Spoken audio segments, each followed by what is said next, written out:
It was the last September that I had an accident. At the time, the police told my parents that my condition was very dangerous. And my parents, of course, they ran to the hospital and almost passed out when they saw me. For your information, I was unconscious at the time of the car accident, and I still don't remember how it exactly happened. However, there was one thing I remembered.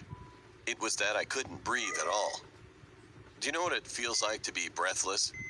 Well, I think this is the most similar explanation. First, breathe in as hard as you can. Hold it in for about 3 seconds, and then breathe in again instead of exhaling. Repeat it over and over until you really feel like you're going to die. Is this how I'm going to die? I had some friends who think about death so easily, but when death got closer to me, it was really scary. As things turned out that my face was so swollen that I couldn't open my eyes. Even my mom didn't recognize me at first. Anyway, I lost my memory when I was in an accident. But when I woke up in a very short time, I was so scared thinking that I was going to die. I just peed on my pants, struggling with my feet, and finally passed out again. Some people ask me if I dreamed of a dream or if I noticed the time passed while I was unconscious. But my answer is no. When I regained consciousness, I was already in hospital. You know what's really scary? Everybody knows that I was unconscious for 3 weeks in the ICU. But in fact, my consciousness has been back since a week later. But nobody knew. Family, nurses, and even Doc. They didn't know at all. I couldn't move my eyelids or a finger at all. Though I was conscious, I was unable to move my body, only hearing sounds with my ears. At first, I really thought I was dead because my consciousness came back very slowly. Is it heaven or a dream? I thought so, but later I realized when I heard my mother's voice when she came to see me during visiting hours. Okay, I'm in the hospital now. I had an accident. It was just like a hell. I wanted to let them know that my consciousness had returned, but literally, there was no other way that I could do. The nurses stopped by my room 3 times a day. They opened my eyes and lit up my eyes with a flashlight to see the pupil reaction. I wanted to roll my eyes and let them know that I woke up, but stupidly, my eyes just looked at the light. Couldn't do anything. I didn't even know how the days went by. I had nothing to do all day, so I just went to sleep and kept waking up or being lost in wild fancies every day, which was terribly boring. If I think it's been 3 or 4 days or so, it's only been a day. Well, visiting hours were normally twice in a day, so I could confirm that the day had passed by watching my parents come and go. After that, I began to worry about my physical condition. Are both my arms and legs attached? Is my spine okay? Dang, I realized that I had signed to donate my organs after my death about a few years ago. What if my parents agreed to donate my body, although I'm alive? I felt like I was going to have a mental illness even after I completely woke up. Furthermore, I could feel the enormous pain in my body. The most painful thing was when they drilled a hole in my throat, and the doctor also said that there was a problem with the tube in my side, that I had to rearrange it. But I was judged by the doc that I was unconscious at that time. So everything proceeded without any anesthesia.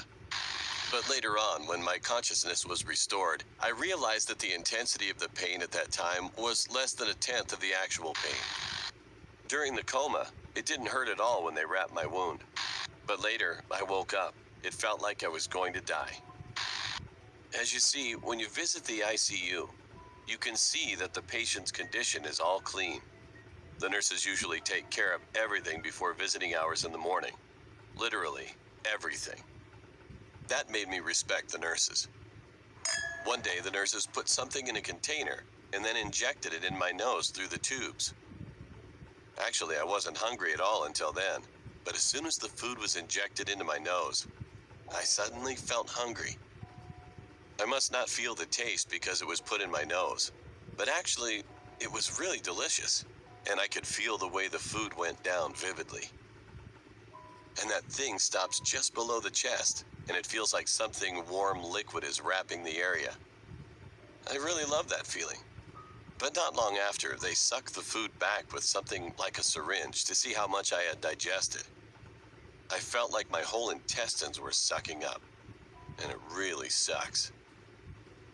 But once the food had been injected inside my body, I was excited whenever I heard the nurse shaking the can every time, because I wanted to eat it as soon as quickly.